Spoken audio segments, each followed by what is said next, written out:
दोस्तों हो जाइए सावधान, एक ही जिले में दो थाना क्षेत्र की घटना। कहीं 20,000 का चूना लगाया तो कहीं 60,000 का। पुलिस की वर्दी पहन थाना उत्तर क्षेत्र में ले उड़ा दुकानदार के 20,000, तो वहीं थाना रामगढ़ क्षेत्र दुकानदार से ले उड़ा 60,000। पल भर में ही आंखों से ओझल हुआ वर्दीधारी सीसीटीवी में कैद हुआ। दुकानदार ने पुलिस और साइबर क्राइम में शिकायत की।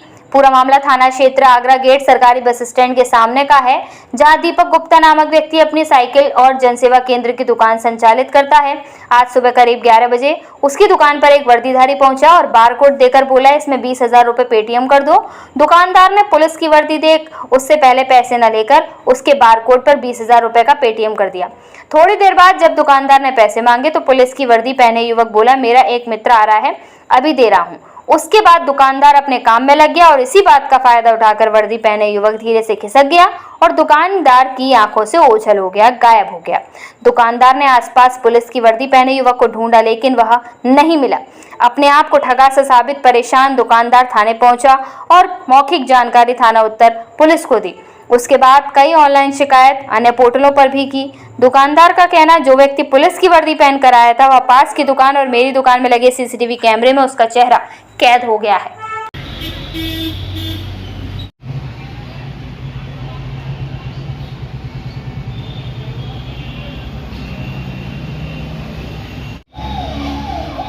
दिखाना भैया, क्या दिखाना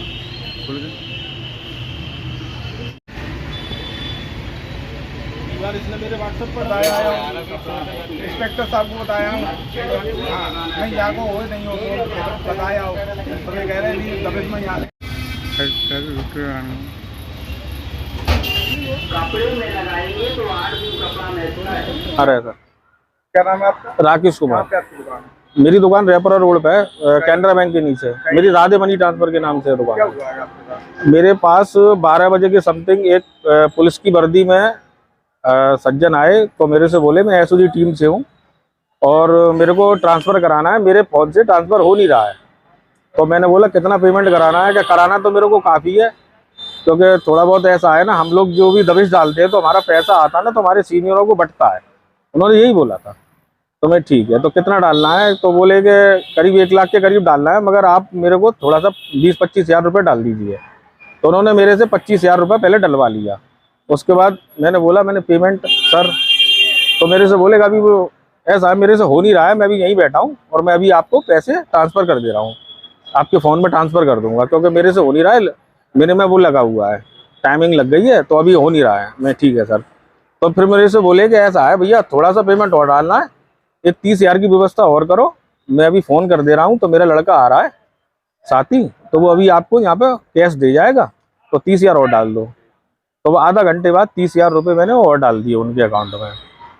फिर थोड़ी देर बाद मेरे से बोले कि ऐसा है, एक काम करो, 25 और 30 आपका 55 हो गया है, और आधा घंटे के बाद वो बस आने ही वाला है कि 5 हज़ार रुपये का और बंदोबस्त कर दो। मैं ठीक है सर, बंदोबस्त कर दिया। फिर मेरे से बोले कि ऐसा है, मेरी ड्यूटी यहीं चौराहे पे लगी हुई है और अभी साहब के साथ में, तो सीईओ साहब राउंडिंग पर चल रहे हैं, तो बस उन्हीं का वेट कर रहा हूँ। तो वो जैसे ही आते हैं तो ये है कि मेरा जो होमगार्ड लगा हुआ है चौराहे पे, तो मेरे को फ़ोन कर देता है, तो वहाँ जाके बस सलूट मारनी होती है मेरे को, जो साहब की गाड़ी निकल जाती है, क्योंकि आज वीआईपी लोग वगैरह आए हुए हैं। तो मैं ठीक है सर। तो मेरे पास बैठा हुआ कूलर की हवा लेता रहा, 2-2.5 घंटे 3 घंटे करीब मेरी दुकान पे बैठा रहा। मैं ठीक है सर, कि एसओजी टीम से हूँ, और मेरे को बताया था कि मैं औरैया का रहने वाला हूँ। उसका नाम था गजेंद्र यादव, जो मेरे ट्रू कॉलर पे आ रहा था वो गजेंद्र यादव था। उसने अपना मोबाइल नंबर भी दिया और बोला था कि ठीक है, मैं पेमेंट वगैरह आप जब भी ज़रूरत पड़ा करेगी आपसे डलवाने आ जाया करूँगा।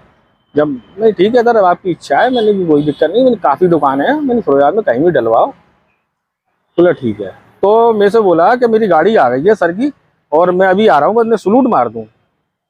मैं ठीक है। तो उसने देखा, तो मैंने जैसे ही बाहर निकला तो कस्टमर था, मैं फ़ोटो स्टेट निकाल रहा था उस टाइम पर, उनकी जल्दी से फ़ोटो स्टेट निकाल के जैसे ही मैं पीछे गया तो वो ये पता नहीं किस गाड़ी में बैठे, वहाँ एक गाड़ी तो आई, वो गाड़ी के पीछे चले गए, तो पीछे जाके एकदम गायब हो गया वो आदमी। मैंने उसे देखा, मेरे वो दिखा नहीं मेरे को। उसके बाद मेरी 5 बजे तक मैंने कॉल पे बात हुई, मेरे सर क्या हुआ, मैंने पेमेंट वगैरह दे जाओ।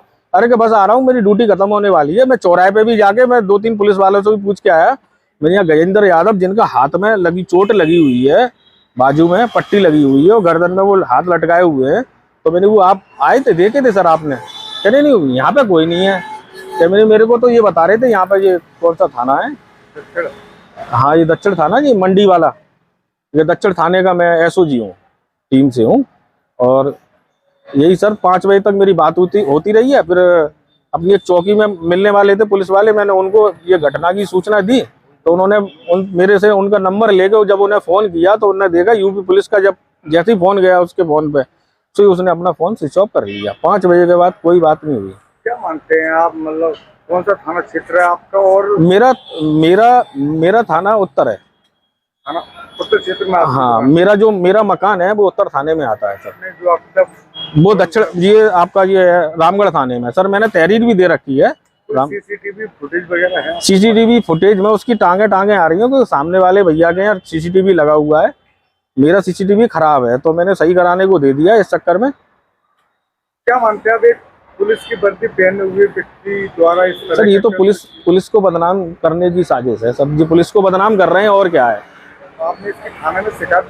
हाँ, मैं रामगढ़ थाने में शिकायत करने गया था। एसओ साहब ने मेरी तहरीर वगैरह सारी चीजें ले ली है और आश्वासन दिया है कि आपके साथ कुछ नहीं, कोई गलत नहीं होगा, सारे काम सही होंगे। उन्होंने बहुत अच्छी तरह मेरे को डील किया, मैं उनको बहुत बहुत धन्यवाद देना चाहता हूँ। उन्होंने मेरा पूरा सहयोग किया और मेरे से बोला कि हाँ तुम्हारे साथ कोई फ्रॉड नहीं होगा।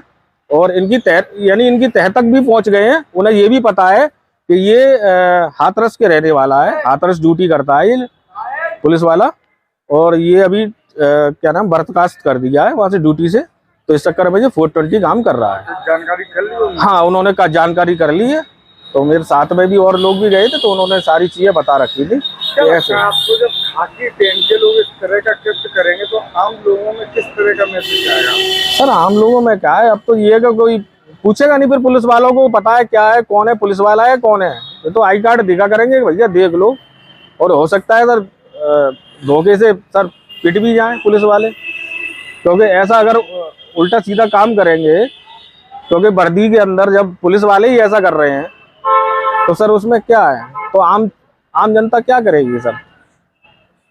ये तो लूटने का सिस्टम है सर। आपको आपके पैसे वापस मिल जाएंगे? सर अब ये तो अब पुलिस वाले ही जाने क्या कराएंगे। कहाँ पे आपकी दुकान है, क्या काम करते हो और आपके साथ क्या हुआ? मेरी दुकान बस स्टैंड पर है। मेरा नाम दीपक गुप्ता है। मेरे साइकिल और जनसेवा केंद्र का काम है। क्या हुआ ये कि आज सुबह लगभग 10:35 के आसपास एक वर्दी में व्यक्ति आए थे। उन्होंने मुझसे 20,000 रुपये ट्रांसफ़र करवाए। तो वैसे तो मैं पहले पैसे ले लेता हूँ फिर उसके बाद करता हूँ। वर्दी की इज्जत को रखते हुए मैंने पहले पैसे नहीं मांगे और 20,000 रुपये ट्रांसफ़र कर दिए। उन्होंने मुझे पैसे देने के लिए जैसे ही जेब में अपनी में हाथ डाला तो उनकी जेब में पैसे नहीं थे। उन्होंने कहा कि मेरा एक साथी अभी आ रहा है, मैं बुला रहा हूँ फ़ोन करके, घर पर पैसे रह गए, यहाँ मैं कमरे पर रहता हूँ। अच्छा, उनसे मैंने पता भी पूछा तो वो अपना पता तो जसवंत का नगर का बता रहे थे, लेकिन मुझे नहीं मालूम वो कहाँ के रहने वाले हैं। तो उन्होंने 1 घंटे करीब मेरी दुकान पर बैठे हैं। उसके बाद मेरी बराबर में ही नाश्ते की दुकान है। बोल रहे थे कि मैं नाश्ता कर रहा हूँ, मैं तो अभी लड़का आ रहा है, मैं पैसे दे रहा हूँ। ये बात लगभग 11:40 के आसपास की है। लगभग 1 घंटा व्यतीत हुआ मेरी दुकान पर। 11:40 पे वो नाश्ता करने गए हैं तो मेरे लड़के ने कही कि भैया वो थोड़ा और आगे बढ़ गए हैं। तो मैं तुरंत बाहर निकला हूँ। मैं बाहर निकला हूँ तो वो मुझे थोड़ा और आगे निकले हुए दिखे तो मैंने तुरंत अपनी गाड़ी उठाई है उनका पीछा करने के लिए। वो पैदल थे, गाड़ी पर नहीं थे। मैंने गाड़ी उठा करके जैसे उनको देखा तो वो मुझे कहीं भी दिखाई नहीं दिए। मैंने कंपनी बाग चौराहे तक उनका पीछा भी किया, दोनों साइड मुझे वो कहीं दिखाई नहीं दिए। उनके वर्दी पर कोई नेम प्लेट नहीं थी। और उनके जो बारकोड पर पैसे किए हैं उस बारकोड पर नाम नौसीर आलम आ रहा है। क्या मानते हैं आपके साथ जो धोखाधड़ी हुई इसकी सूचना आपने पुलिस वगैरह साइबर को दे दी है? जो मेरे साथ धोखाधड़ी हुई उसकी सूचना मैंने NPCI के पोर्टल पर डाल दी है, SBI बैंक के पोर्टल पर डाल दी है, साइबर क्राइम में और 1076 पर मैंने कॉल भी कर दी है। और अपने नज़दीकी उत्तर थाने में और मेरी गांधी पार्क चौकी है, इंस्पेक्टर साहब और सब इंस्पेक्टर साहब दोनों को मैंने जानकारी अभी दे दी है, लिखित में शिकायत देने जा रहा हूँ। क्या लगता है आपको जो व्यक्ति आपके पास वर्दी पहन के आया था, क्या वो पुलिस वाला था? जिस लहजे से वो बात कर रहा था, जिस लहजे और उसकी जो वर्दी थी प्रॉपर रूप से थी, और जिस लहजे से वो बात कर रहा था वो पुलिस वाला ही लग रहा था।